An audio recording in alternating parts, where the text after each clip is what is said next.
ఎందుకంటే ఈ వ్యతిరేక ఓటు చీల్చడం అన్నది ఒక పెద్ద కాన్సెప్ట్. మేమన్నా మేము మూల ఓట్లే చీలుస్తాం. ఈ వ్యతిరేక ఓట్ల గురించి మేము ఎప్పుడు క్యాలిక్యులేట్ చేయం.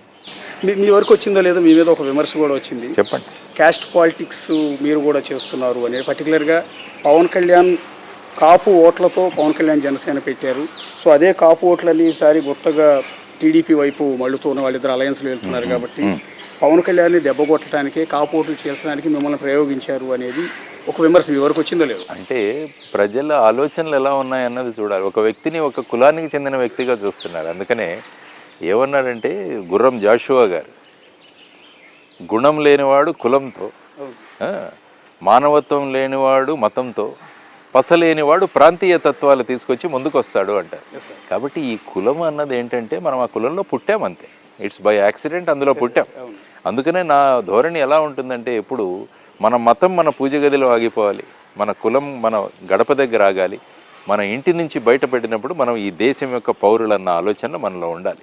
ఇవన్నీ కూడా మార్పు. కాబట్టి ఈ విధమైన స్ట్రాటజీలు తర్వాత ఈ మధ్యలో కొత్తగా ఈ ఏమంటారు అనలిస్టులు వీళ్ళందరూ ఈ పనిలో ఉంటారు.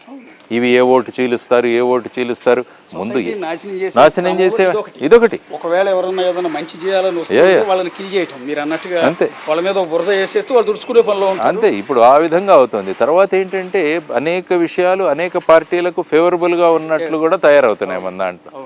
ఏదైతే న్యూట్రల్గా ఉండాలి, ఆలోచనలు ప్రజలకు చేర్చాలి, నిర్ణయం ప్రజలు తీసుకోవాలన్నది. మనం నిర్ణయం తీసుకొని ప్రజల మీద రుద్దడం అది జర్నలిజం అవ్వదు.